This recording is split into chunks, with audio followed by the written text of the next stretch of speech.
विनोदात लोळवून हास्यात घोळवून सुखाचा आणलाय वसा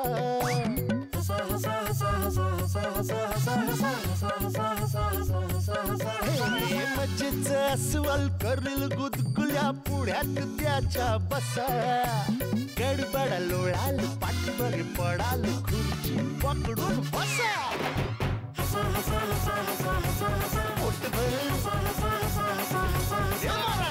खदा खदा खुदू खुदू किदी किदी हसा क्लोजअप हास्य सम्राट.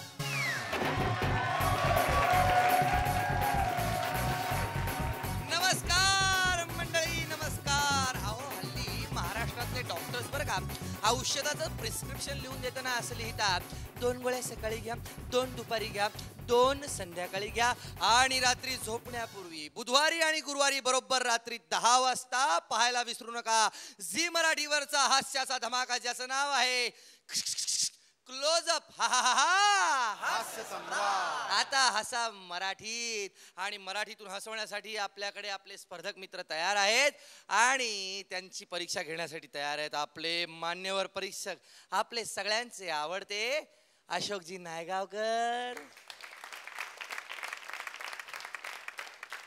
आणि मकरंदजी अनासपुरे. जितू, तू केवढं रे मराठीसाठी अगदी जीव तोडून एवढं सगळं करतोस. मला खूप भरून येतं खरं. तुला आशीर्वाद द्यावा असा वाटतो. खरं देऊ? द्या द्या द्या. तुझ्या बायकोला सुंदर मैत्रिणी मिळतील असा आशीर्वाद देतो. 2 मराठी माणसं एकत्र आली ना की 3 सांस्कृतिक संस्था स्थापन होतात.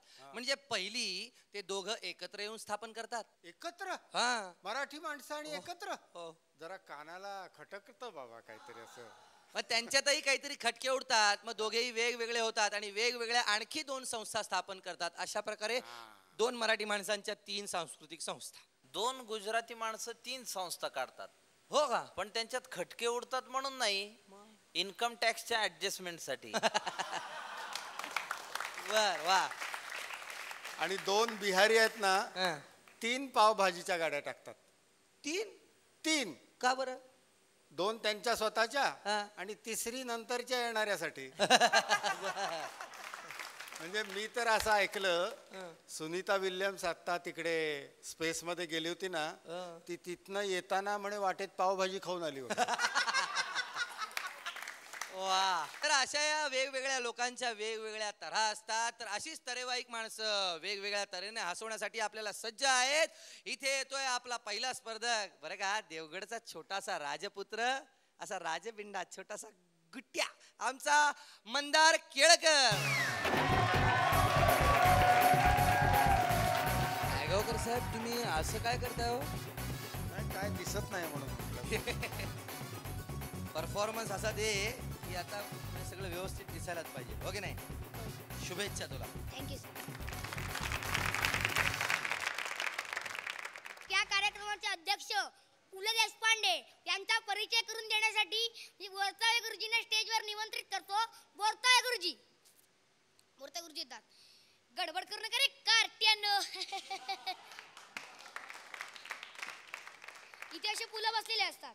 परत म्हणतात, गडबड करू नका रे कार्ट्यानो. पोरं आहे ती. असं तर आज आपल्या ग्रामस्थांच्या दृष्टीने परम भाग्याचे दिवस आहे. रामदास जवळच म्हटलेलं आहे की हो, साधू संत घरायाची तोची दसरा दिवाळी. तर आपल्या अध्यक्षांची चरण कमळ आपल्या गावाला लागली काही लागली. हे म्हणजे आपलं सद्भाग्यच म्हणावं लागेल बघा. पूर्व पुण्याई जबर असल्याशिवाय असलं काय होत नसतं बघा. हो अहो, यांच्याबद्दल मी काय बोलणार? यांच्याबद्दल मी बोलायचं म्हणजे काजव्या पुढा सूर्याने चमकण्यासारखं झालं बघा. यांच्या यशोंदन गंगारंगन धलंदावून भिडला.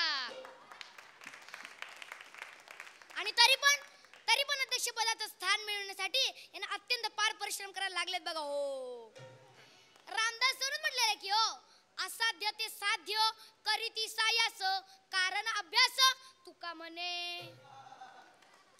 तर असे आपले अध्यक्ष महाराज, बाहेर काढा त्याला. बाहेर कडा त्याला, मगापासून बघू राहिलो तो बाहेर कुठे दंगा करतोय. बाहेर कडा त्याला, कडा त्याला बाहेर, कडा त्याला बाहेर. पोरं आहे ती. असो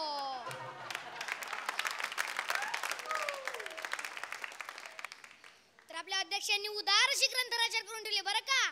त्या सर्वच ग्रंथांची नावं सांगून मी आपला कालय बऱ्याच करू इच्छित नाही. तर आपल्या भारताला अत्यंत उज्ज्वल अशी परंपरा लागली आहे बरं का मंडळी. श्री रामचंद्र आपलं कोणते प्रभू रामचंद्र, महात्मा गांधी, लोकमान्य टिळक, गौतम बुद्ध, शम्मी कपूर, शशी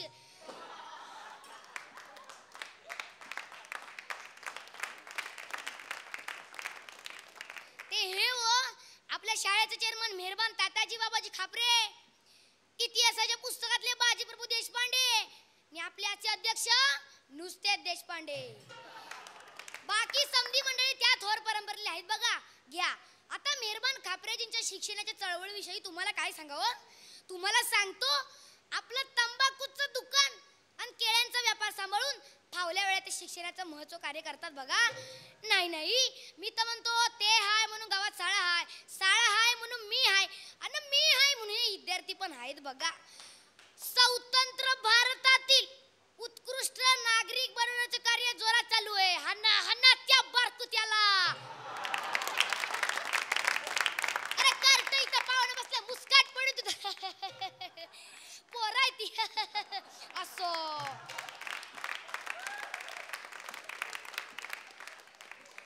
तर आपल्या अध्यक्षांची ओळख करून देण्याचं सद्भाग्य माझ्यासारख्या भाषण पुरुष शोकाला लाभलं हे माझं सद्भाग्य समजतो. नाहीतर मी काय बोलणार सांगा ना. म्या पामरा काय बोलणार. कारण रामदास स्वामी म्हटलंय पुन्हा एकदा, कायम या पामरे बोलावी उत्तरे. उद्या शाळेत चांबडी लढवतो बघ तुझी. वाढवले काचा मला तोंडावर स्वीकारायला अजिबात आवडत नाही. पाहुणं मला तोंडावर स्तुती करायला अजिबात आवडत नाही. कारण रामदास स्वामी म्हटलंय पुन्हा एकदा, मंडळी स्तुती करावी, स्तुती करावी ती एक परमेश्वराची आणि करू नये व्यर्थ ती वानराची. तर आपल्या अध्यक्षांचा एवढा मोठा परिचय करून देऊन मी माझं एवढं भाषण संपवतो. जय हिंद आणि जय खापरगाव. धन्यवाद.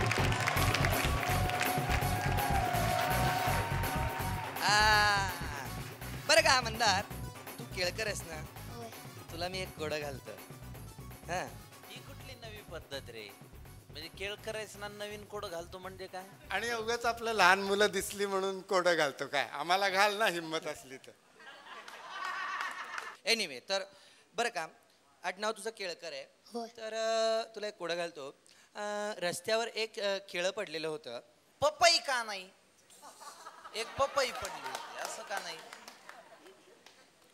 बरं पपई पडली होती. हा बरं पपई पडली होती. रस्त्यावर एक पपई पडली होती. हा आणि हत्ती आला बरं का. तरीही हत्ती ती पपई खाऊ शकला नाही. कारण सांग बरं. ती प्लास्टिकची. पोपट. बर नाही बरोबर बोला. पोपट. एक मिनिट. पोपट नाही. पोपट नाही. पोपट झाला. हत्ती होता तो. हत्ती होता. पोपट होता. एक मिनिट मी आणखी एक कोडं घालतो. बरं ऐक.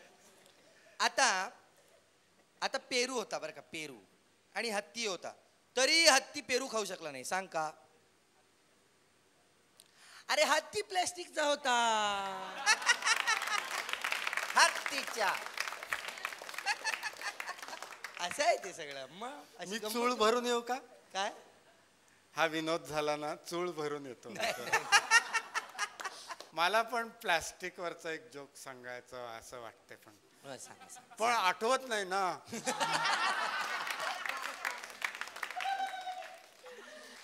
आता पाहूया तुला गुण किती मिळतात ते. सारखा हसतोयस. तो तर म्हणेल खळखळाटच पाहिजे पण नाही 32 दिले तुला. वा जोरदार टाळ्या. अरे इतका लहान मुलगा इकडे परफॉर्म करतो.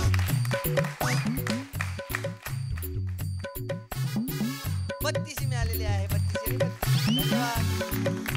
आता घेऊया एक छोटीशी 65शी हास्य विश्रांती.